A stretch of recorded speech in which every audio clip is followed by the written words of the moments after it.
not a nice question to ask. Rude. Just kidding. That wasn't rude. That was a good question.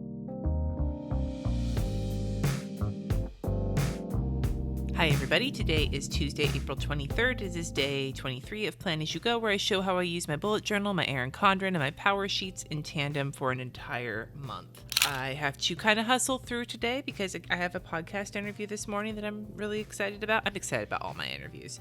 So let's just get going, get her done.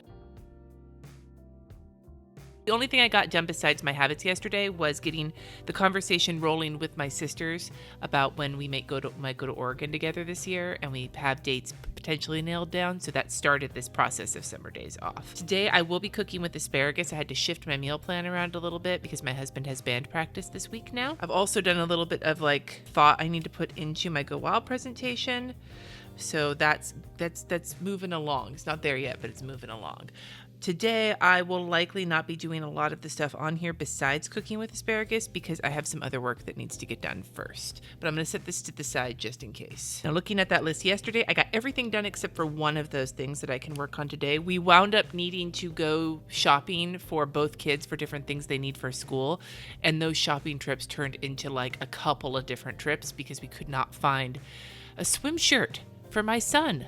He really wanted one. They're starting swimming today at school in PE, and he wanted a swim shirt. He did not bring the trumpet home yet, though, as an update. But we were so busy focused on this whole bathing suit thing that I didn't even stop to ask all too much. And I did not get a lot of that done. I got some of it done, but not a lot of it.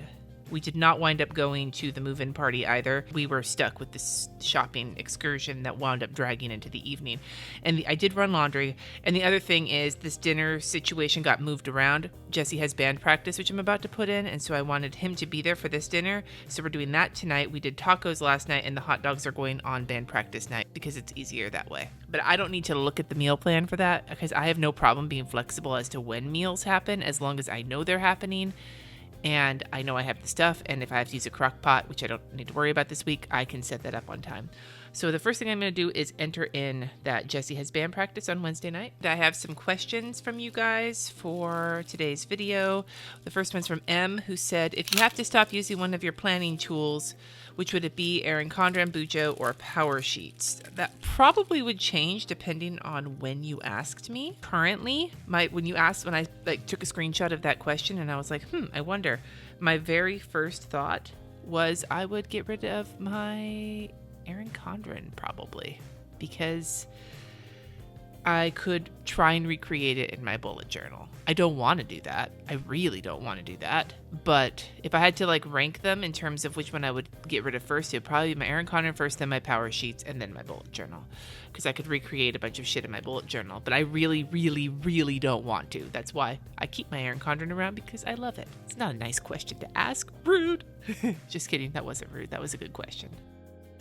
The second question I got actually has to do with this day from Letters on the Rock, who said, I understand why you put the word project. I would keep it to myself till I was ready to announce my question. My question is, do you keep a separate list for all your project-related tasks with or without deadlines?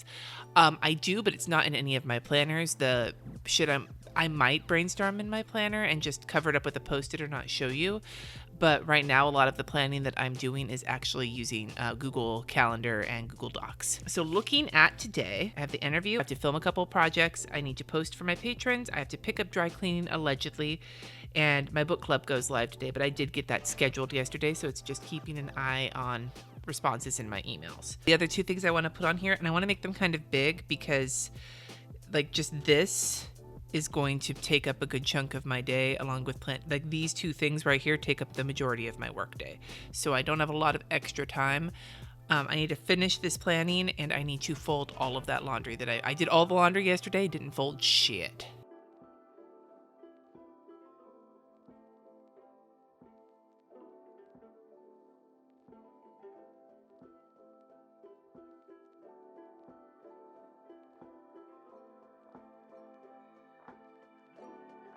And by filling that up, now my day looks fairly full. So I'm going to move forward to my bullet journal and get this list made so that I can get going on this shit. I did not take a painkiller last night, and I actually did not have too bad of a night pain-wise. I had some pain, but it wasn't enough to derail me until the evening. And at that point, I'm not really going to bitch. So yay!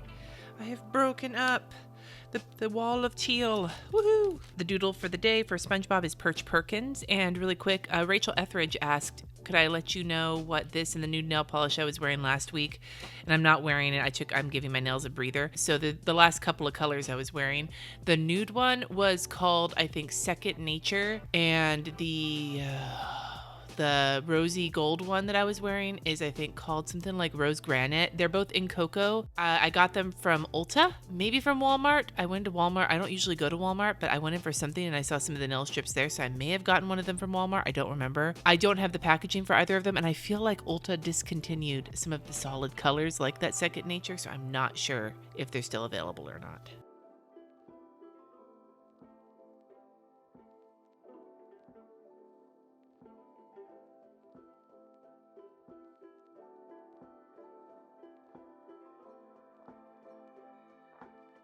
All right, so I drew Perch. He's kind of back there, but I needed to use this space up, and so he's kind of narrow and newscastery looking, so I figured that was a good enough spot for him. My lettering for today is fried egg jellyfish, and now I want a fried egg sandwich. The ones I've been making with arugula and bacon and fried eggs and cheddar and ciabatta, oh, so good.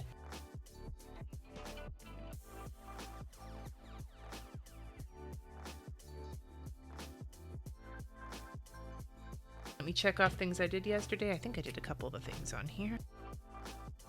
I got a few things done yesterday, so I'm going to move to today. And while I am getting this set up, Anna Smith has a couple questions for me. She says, I'm a college student who has ADHD, depression, anxiety, and an eating disorder. I'm also a rampant perfectionist. So I was wondering, do you have any tips for struggling with productivity when you have a mental illness? There are days when I conquer the world and days when I can't get out of bed. Thanks for the feedback. Love your videos. So Anna, I struggle with some anxiety and with a little bit of depression that comes, but for me, mine is not something I've struggled with long term. It's a lot of it's like presented itself as I've gotten closer and closer to kidney failure. So I don't know how qualified I am to give you some good advice on that, because I'm not sure if my advice is necessarily relevant. So for those of you in the comments, you can already tell I'm going to be bringing this back to this question at the end of the video, so start thinking about it now. But I can maybe give you some insight that I have found when I'm feeling like sluggish or not motivated because I'm stressed out and anxious and depressed. And a lot of it also has to do with not feeling good. The tips I have for that might be able to be adapted for your situation. The first big one is to really make a habit of being able to identify what things you're doing are necessary and what things aren't.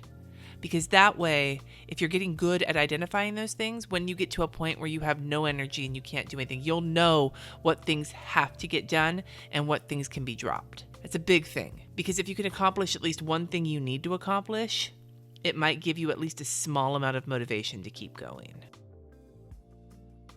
I'm also going to remind you that whether you're having a on top of the world productive day or a day where you can't get out of bed, there is nothing inherently wrong with you with those things. Regardless of how you're feeling, regardless of where you're at mentally, there should not be a value judgment assigned to how much work you get done, how much productivity you get or not. That doesn't mean that you might not want to work on the things that you think need to be worked on, or that you need to seek medical intervention for things you need medical intervention for.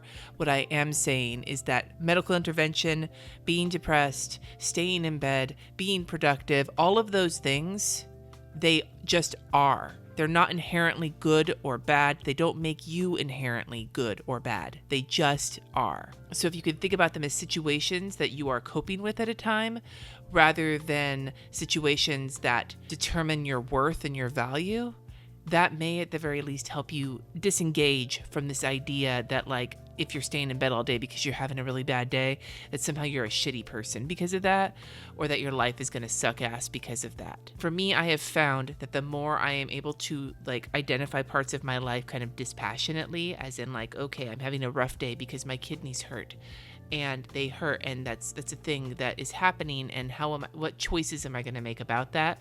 And neither choice is good or bad, they just are. it helps me remove some of the guilt that I feel, because I've found that the guiltier I feel for like taking time for myself, or the guiltier I feel for having a rough day, the higher chances I have that that day is going to continue down the road, and I'm going to get less and less and less done, and I'm going to feel guiltier and guiltier, and it becomes a self-fulfilling prophecy of shitty badness. So maybe I don't have the best tips for this, and I hope people will leave tips for you in the comments. But what I am going to say is that you are worthy just as you are, and that your choices may be right or not as right for your situation, but they don't make you a bad person. Staying in bed does not make you a bad person. So don't feel guilty when you do. Maybe that will help you a little bit. I would love for you to leave comments below, tips for Anna, especially if you have struggled with productivity as someone with a mental illness, anxiety, depression, those things.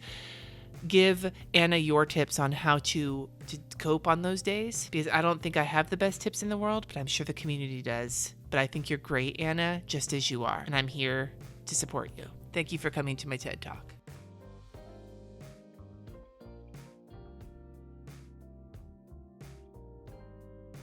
All right, there's my list for the day. It looks short, but like yesterday's list, there's a lot happening here. I'm gonna leave it at that, and I encourage you once again to go and leave comments down below. Tips, help for people who are struggling with mental illness, with depression, ADHD, all of these things. How do you cope with the days where you struggle with productivity because you have a mental illness? I would love your tips, your suggestions in the comments below. Be nice. This is a touchy subject for people, and rightfully so. But I would love for any of you who've had these experiences to share your experiences. Thank you so much for watching. You're all amazing. Subscribe if you haven't already, and I will see you in tomorrow's Plan As You Go video.